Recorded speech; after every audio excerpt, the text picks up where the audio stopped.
Mhm. Hello, I am Dr. Vishwas. I am a doctor of this clinic. May I confirm your name and age, please? Yes, I'm Mr. Brad Pitt, 75 years of age. Nice to meet you. How can I address you? Well, you can address me as Brad.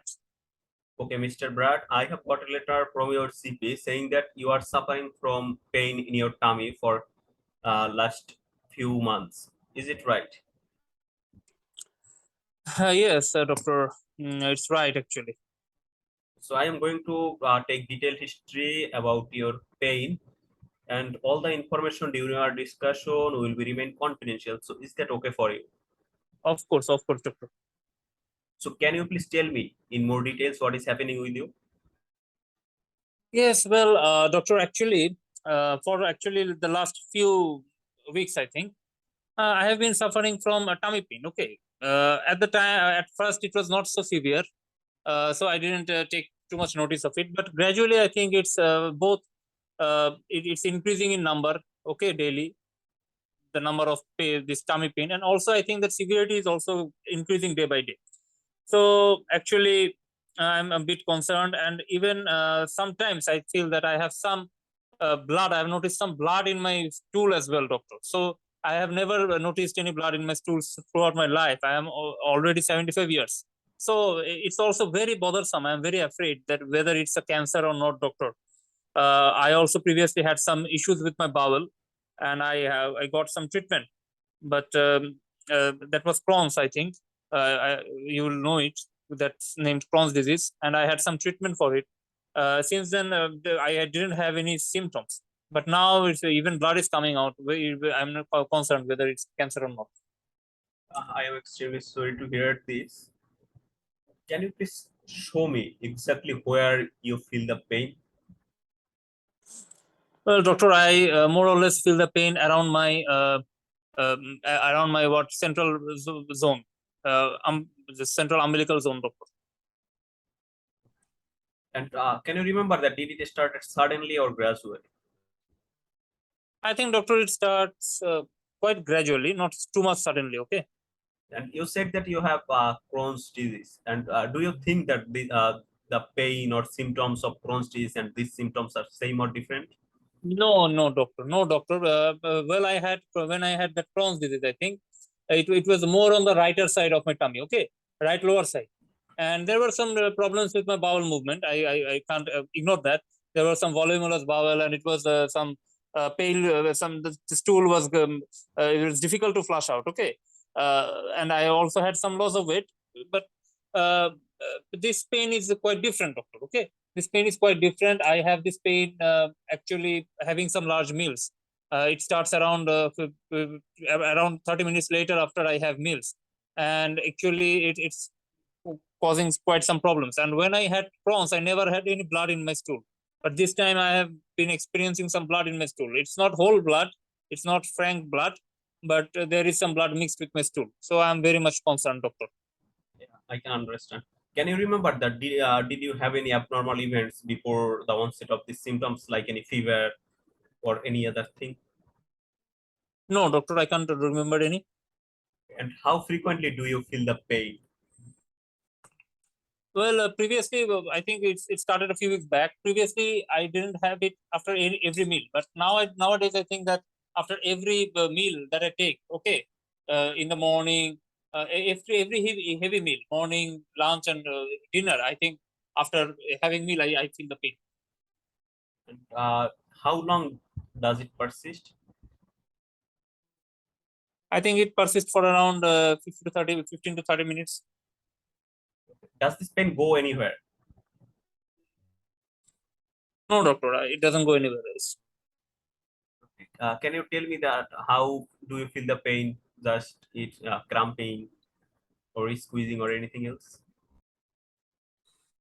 Well, actually, it's type of continuous pain. Yeah, it's not gripping pain, but I think it's quite continuous and irritating pain, doctor. I can understand. And during your pain, do you feel any other abnormal events like nausea, vomiting, or anything? No, doctor, I can't remember. Any hardening in your the muscle of your tummy? No, doctor. Okay. And do you feel any pain at night? No, doctor. I have noticed.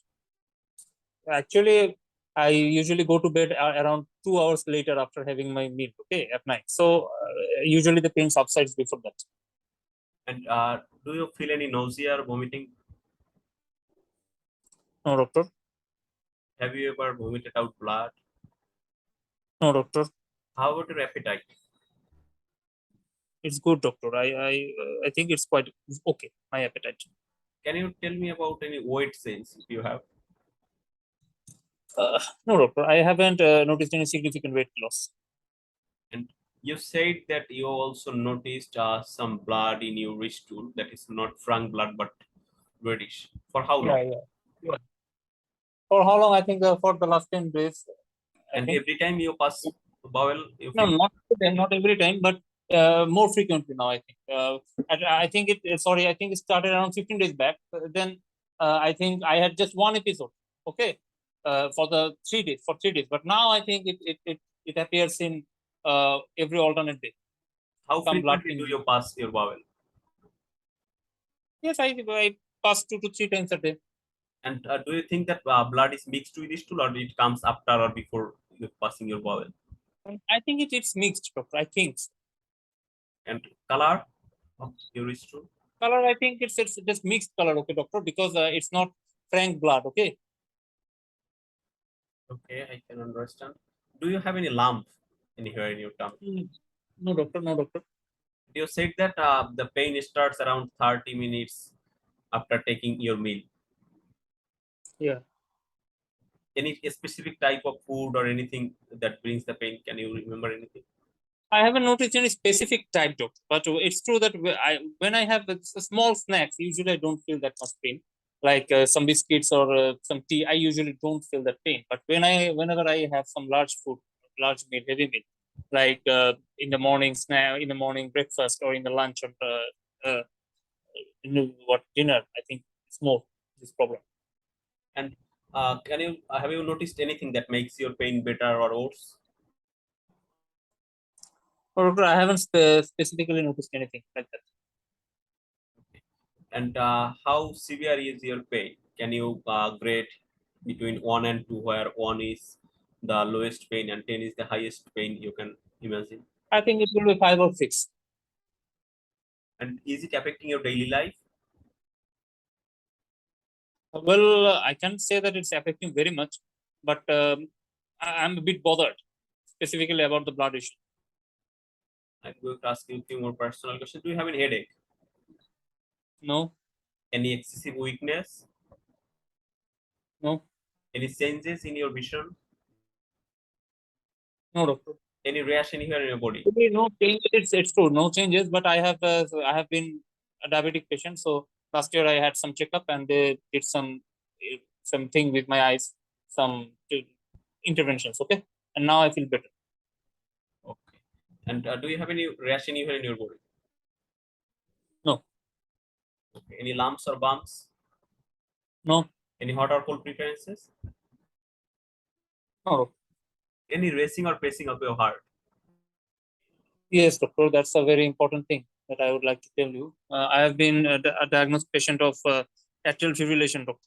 Okay, so For how that's long? been well, that's quite a some time long now, doctor, and I think it's for around 6 years.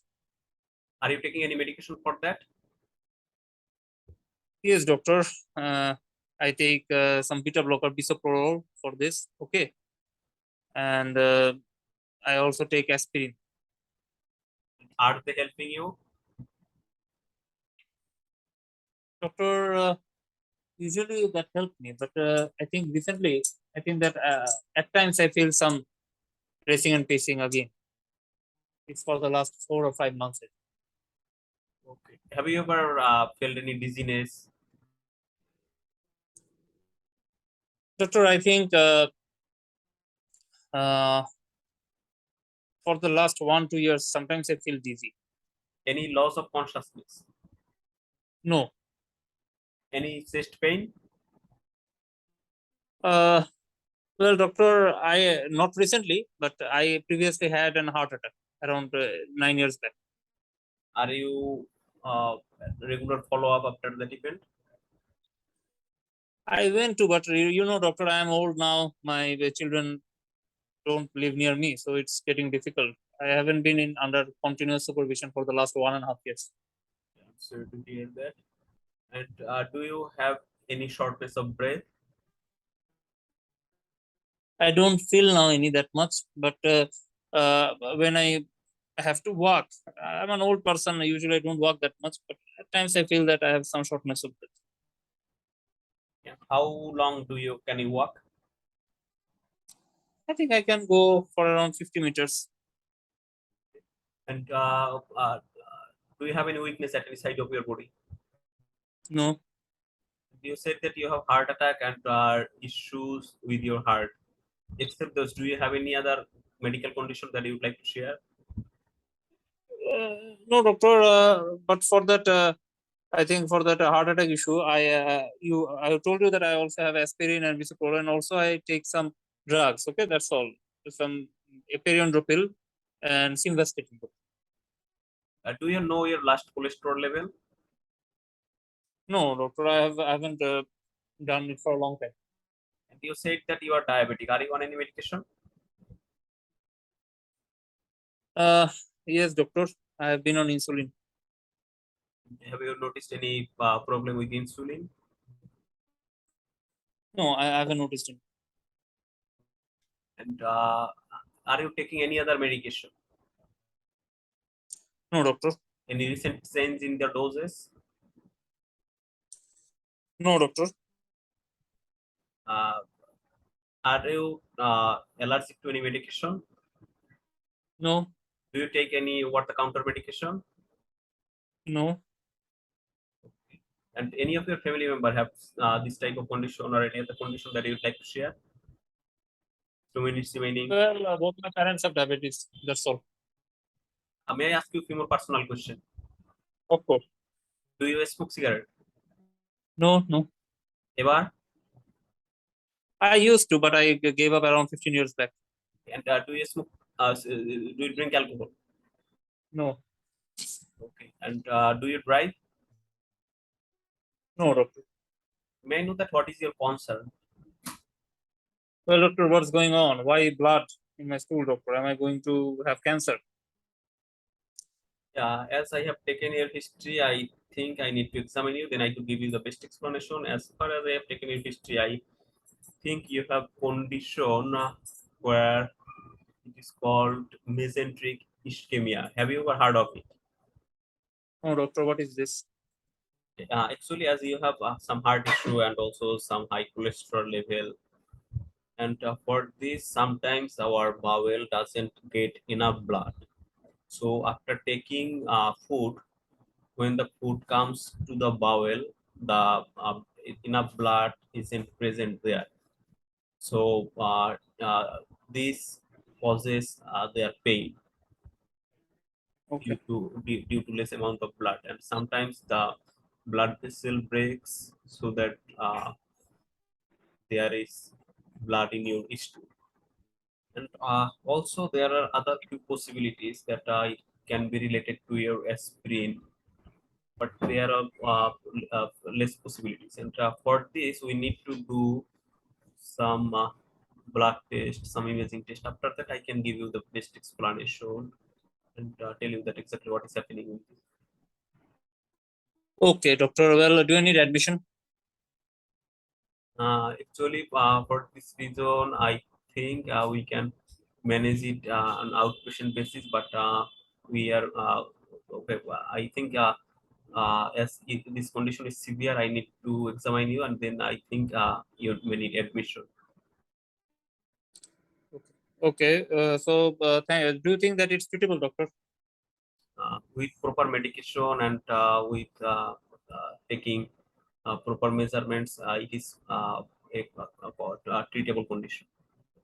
Well, doctor, I want to mention one thing that I had some warfare in previous, but that caused some bleeding. Okay, my INR was high. Are you going to give that again? Time okay, Okay. actually we are going to assess you and we are going to note it down that you have problem with that, and if we need anything then we will first observe it, and then what is best medicine for you we will give advice in that. Okay, doctor, that's all right. Thank you. Do you have any other concern? No, doctor. Okay, thank you.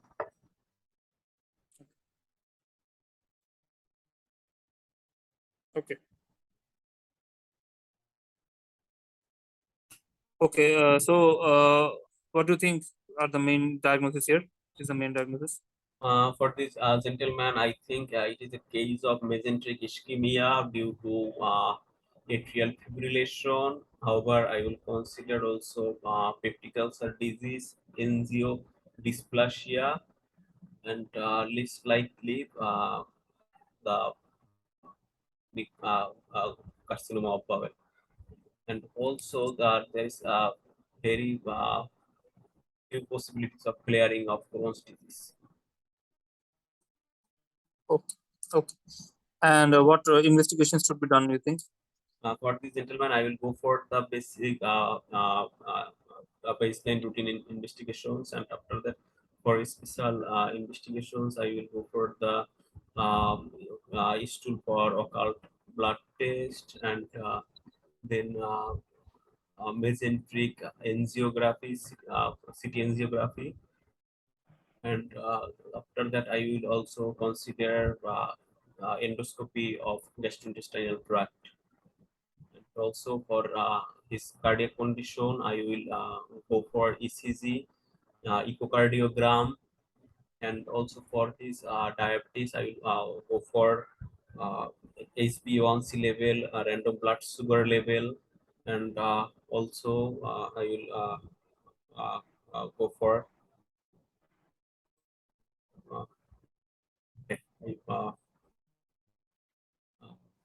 I forgot. Okay. Okay.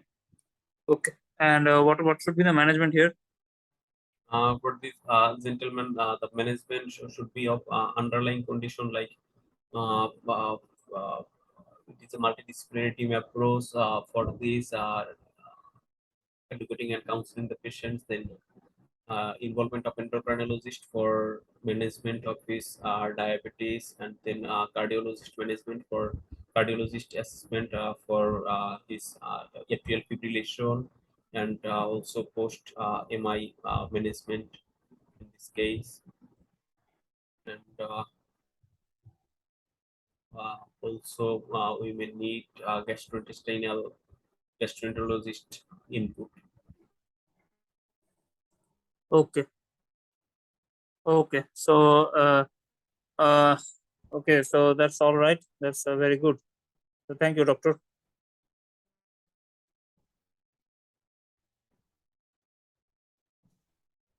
Well, I think you fared really well in this case, and you actually covered almost all issues. And okay, and that's all right. I think there is nothing to be told. Do you yourself want to add anything? I think that history taking should be more precise. I should take less history because I lost a lot of time on history taking. I couldn't manage the patient's welfare well, that whom he is living with, if he need any familiar, if he need any support at home. Yeah, yeah. That issues weren't addressed very well. And actually, yes, that's true. That abdominal pain could have been stomach pain, abdominal pain could have been, I think, managed this history taking quite quickly. I think so. Yeah, that's true. And that otherwise it's quite well. I think all issues were One thing that addressed. does this patient need admission or not? Yes, so I think that it's better to just keep it to the multidisciplinary team because it's not sure the range or what is how serious it is, how severe it is. Okay, sometimes mesenteric ischemia can also be an emergency, isn't it true? I think it can also be an emergency condition. Sometimes it can be chronic, sometimes it can be acute, sometimes it can be subacute. So I think it's better to just observe him for the time being, being admitted, or we can just deshoulder it, I think, by saying that a multidisciplinary team approach will be better. I think that we will keep you under close observation until we get all the reports to our hand. I think that is a much more prudent approach. What do you think about it? Okay. So, any more thing that you want to discuss? Is there any specific investigation that can be used as diagnostic tool for mesenteric ischemia? Well, I think it's angiography, mesenteric angiography. Or what else? I don't know actually. I know about the angiography. I heard another case that RBC, what is called, was radio labeled RBC or WBC. That is Yeah. But it is path, it is leaking into the gut or not. I forgot the name of the investigation. I also forgot it, but I think I also okay. I will search later on. But if I find, I will let you know. Okay. Okay. So I think we can close the the recording. Okay. One thing that for this Okay. is that what was the underlying cause for this gentleman? Was it collateral fibrillation or Well, one thing is that I think that he told that there has been the dressing and pacing is coming back. Okay, so I think that could have been evaluated a bit more. Then why this is coming back? Why is there any issue that this atrial fibrillation is coming back? Is there any cause? I think that could have been evaluated a bit more. Then what is the cause behind it? Or simple, what about his compliance to medications, or does it get just is he suffering from any sort of dementia or not? That he forgets or something. I think these things could have been discussed a bit more. So I should have asked about drug compliance. I forgot totally. Yes, I think this is because I told that it's just coming back. So he is a patient. He's a person of 75 years of age. I think you should have asked that whether you have any problem with your memory. What about your drug compliance? Do you think that taking so many drugs is taking a heavy toll on you or not? I think these issues could have been asked, and he would have told that yes, I feel a bit disgusted with so many drugs, and at times I think I forget to take some drugs. So these things I think you could have asked, because these might have been the cause of his deterioration of these vascular issues again. Yeah, compliance was the most important thing that I forgot to mention. Yeah. So that, I think otherwise it has been a wonderful case for you. So I think it's done for this year.